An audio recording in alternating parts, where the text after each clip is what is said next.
It's 11:30 on 14th of August and I'm at Guthega Power Station. My plan is basically to go up the Schlink trail as far as I can go, and if I get as far as I can get, perhaps even reach Valentine's Hut, although to do that in 3 days would be a bit pushing it.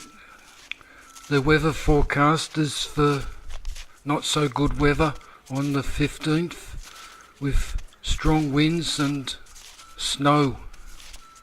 So we'll just go up the hill and play it by ear as to how far we get.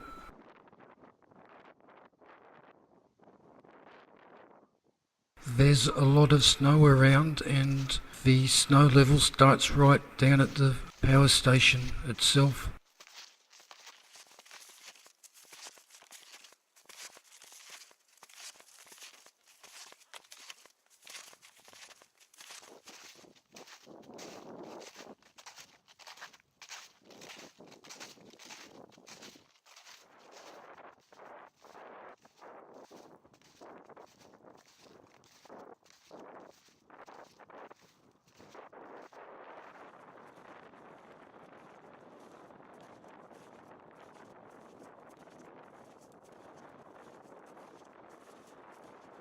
This is a creek which drains the hillside running past Horse Camp Hut. There's a little ford. It's covered by snow at the moment, although with the softening conditions the creek is starting to open up.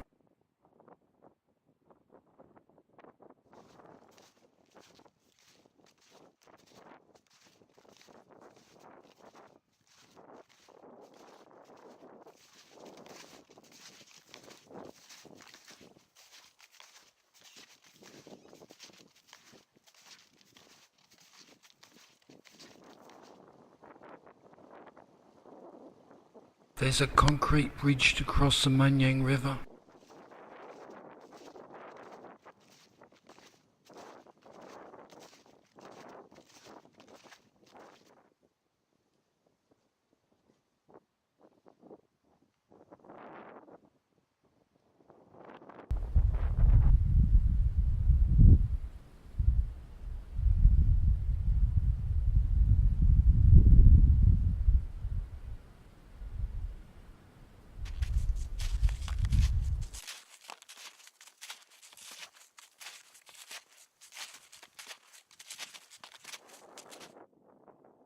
This is a collapsed snow bridge near Whites River Hut.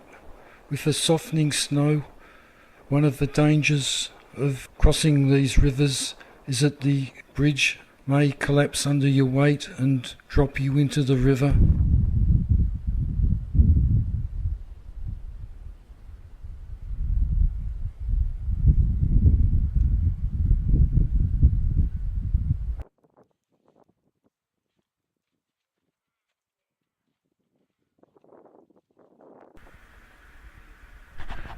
There's a school group from King's College camped at Whites River. There's 15 boys, 3 teachers and a guide.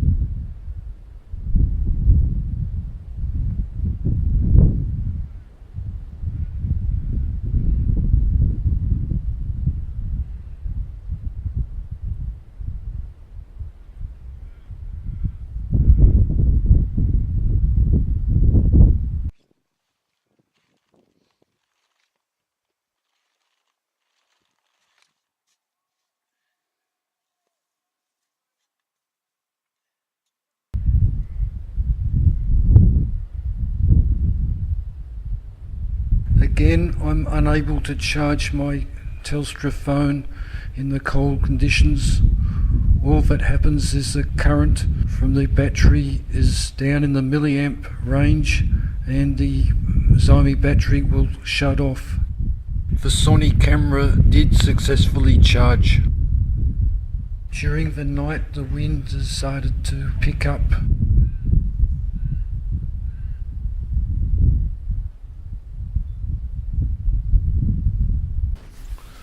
Time is 6:30 and just camped outside White River Hut. Wasn't cold last night. I don't think it was all that cold. The thermometer was showing just under zero when I've now put it outside, so I'll just find out what the outside temperature is, but inside the tent it was about -2 or something like that.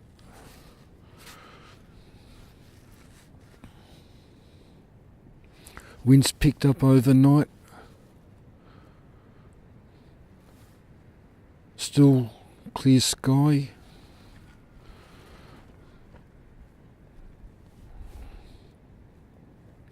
Not sure what I'll do yet.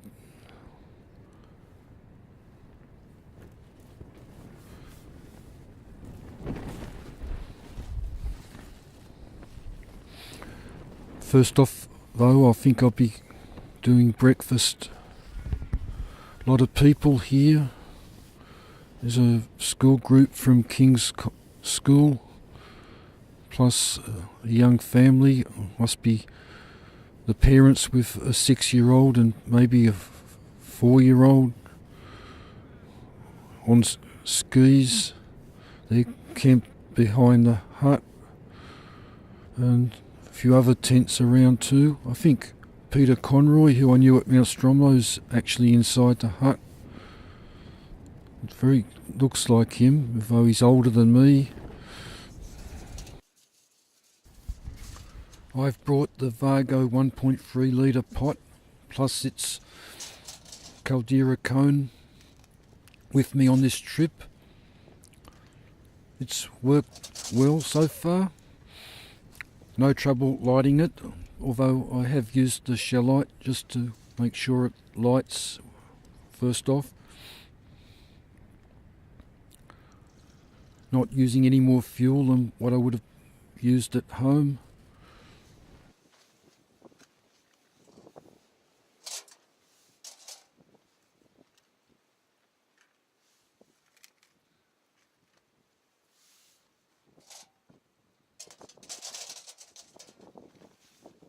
I'm putting in about 10 millilitres of methylated spirits to boil 12 fluid ounces of water.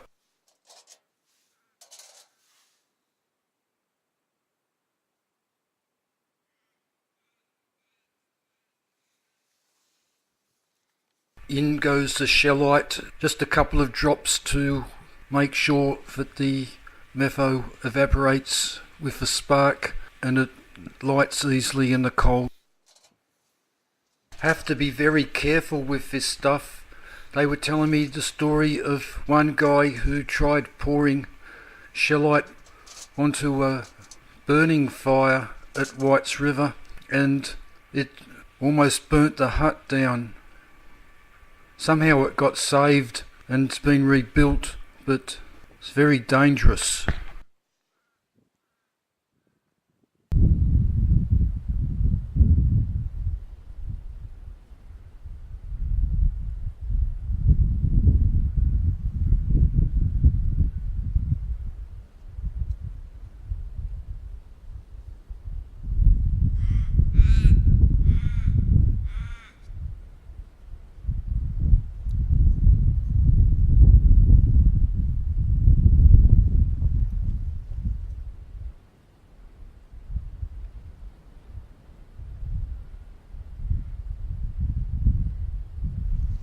This is a creek right beside the hut where people were getting their water.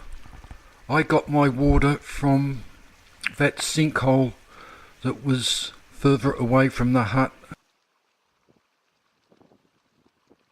The forecast for today was for bad weather and everybody was preparing themselves for it.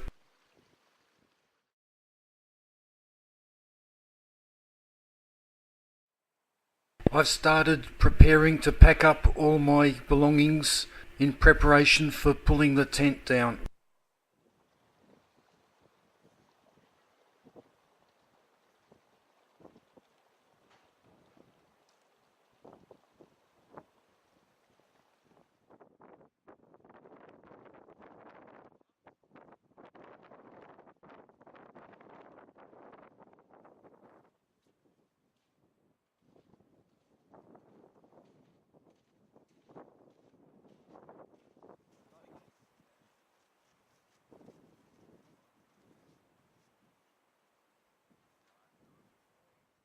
A short test of the solar panel, charging the phone, only getting 0.6 watt at this time of the morning.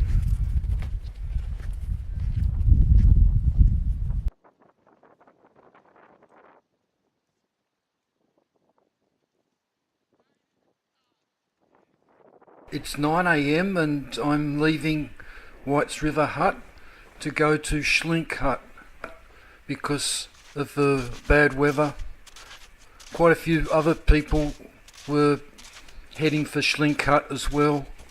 It's uphill to get to Schlink Pass, where I was expecting it to be rather windy, so I'm dressed accordingly.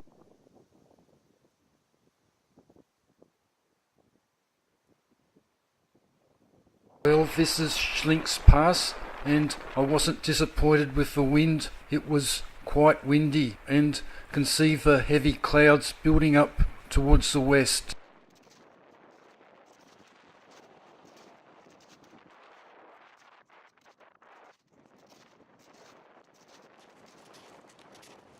I've donned the hood of the Gore-Tex jacket to give more protection from the wind.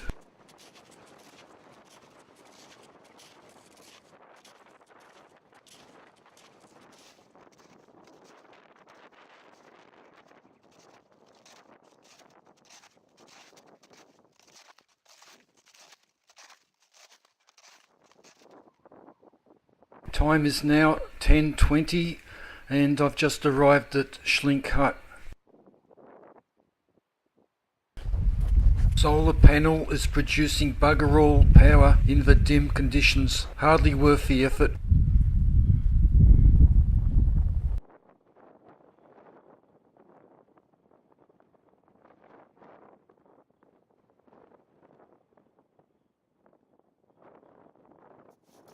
The Canberra bushwalkers and myself were anticipating to spend the afternoon sitting around the fire in the hut.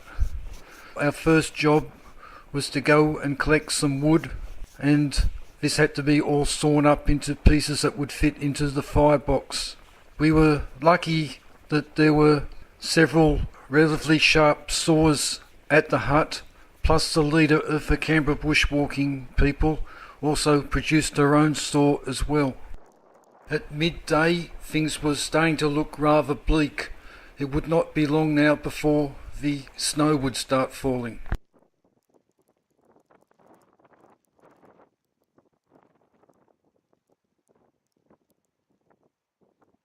Initially, there was the 3 Canberra Bushwalking Club members plus myself at the hut, but over the course of the afternoon, people came in up until relatively late in the day, and there were about 10 people in the hut at the evening. Everybody welcomed the nice fire, although I don't think the hut's very well insulated, so the room was not heating up as nice as we would have liked.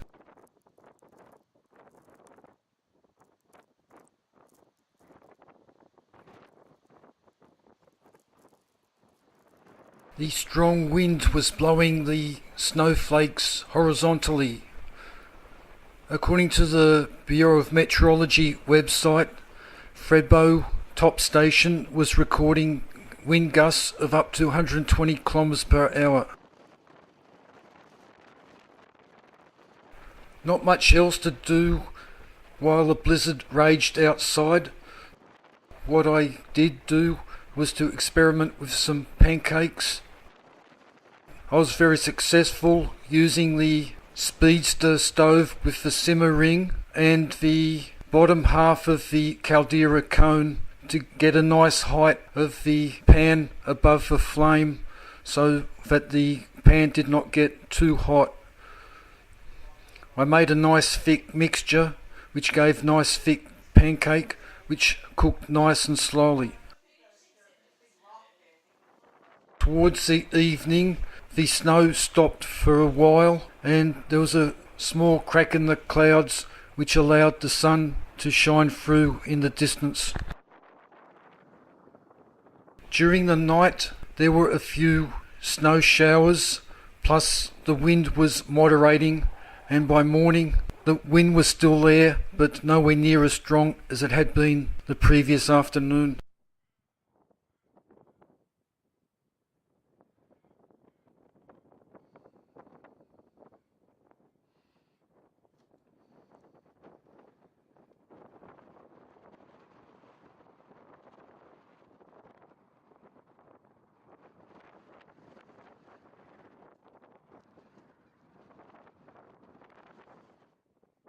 This is the creek where I got water the previous day. However, it's now covered by a layer of ice.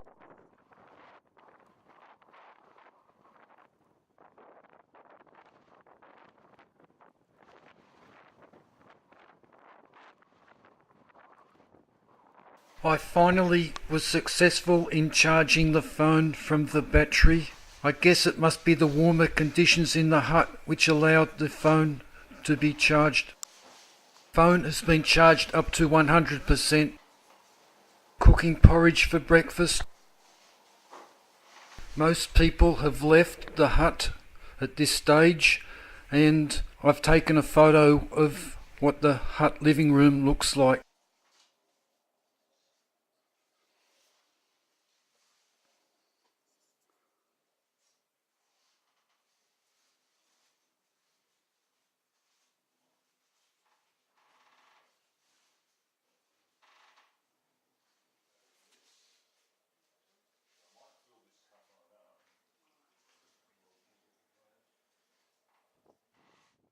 Have to climb this big wall of snow just to get out of the hut. In the morning it was very icy as well.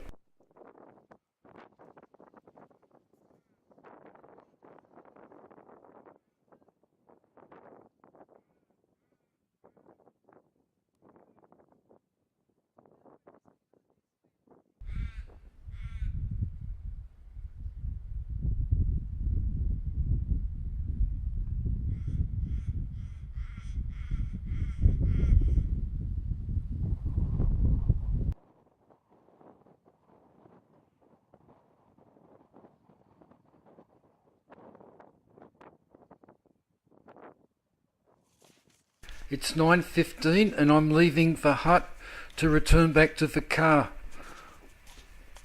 I'll stop at White's River to have a look on the way past and take my time.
Time's 10:26 and back at White's River Hut, just as the King's school groupers just leaving.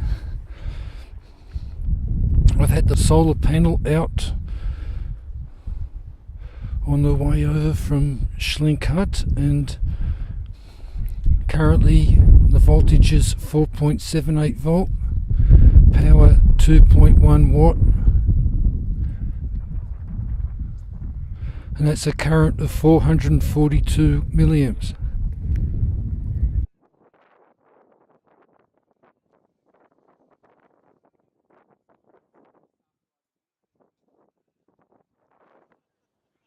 There goes the King's College contingent.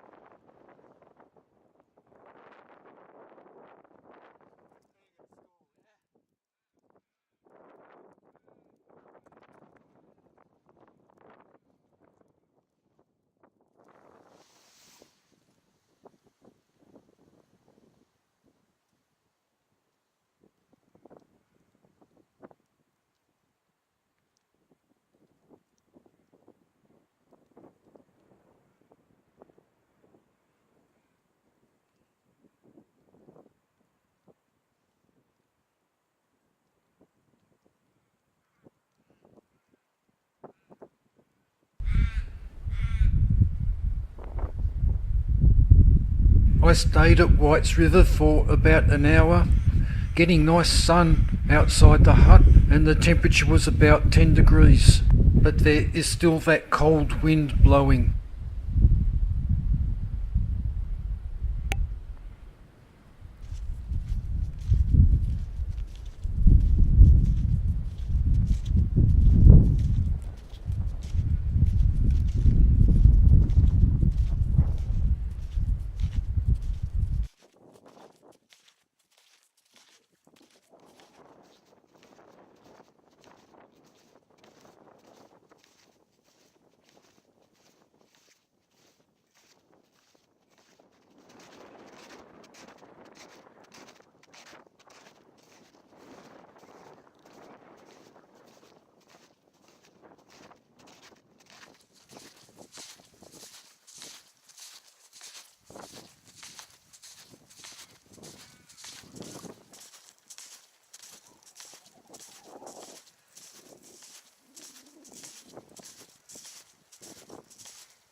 At 1 o'clock I decide to stop on the track and have lunch.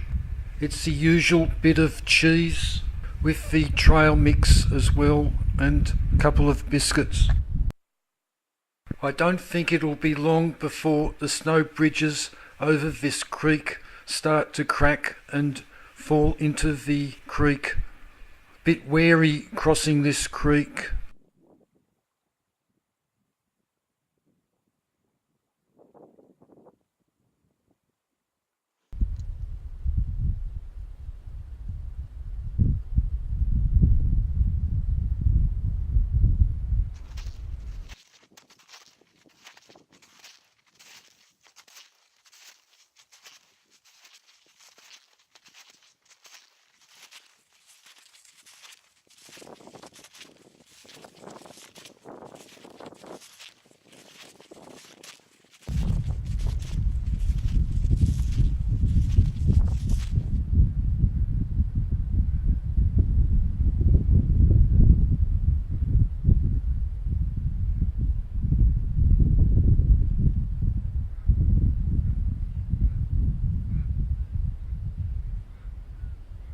I finally found out why this bridge has been closed for the last perhaps 5 years.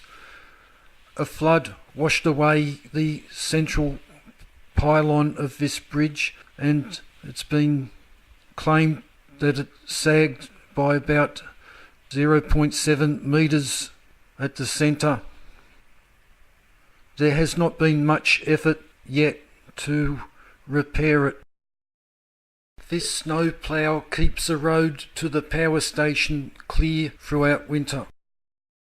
Time is 2:10 and back at the car park. Been a very good trip out in the mountains. Had intended to get to Valentine's Hut, but given the weather and also having to get back to Canberra to go to the hospital this evening, that was never really realistic. Nice meeting the Peter Conroy and the other people from the Canberra Bush Walking Club. I'm sure I've met some of the others too that were in Slink Hut last night. Interesting talk around the fire as we sat out that blizzard. Certainly very windy and horizontal blown snow all yesterday afternoon and into the night. Today has been cold but wind's much less, and also very thankful that the snow hasn't settled in the car park here, just like, well, last year had to have chains to even get out of the car park, and that was a bit of a hassle, but today I'll be able to drive straight out, so that's something to be happy about. And so I'll just pack up now and I'll start heading back to Canberra. So it'll be about a 2.5 hour drive back to Canberra from here.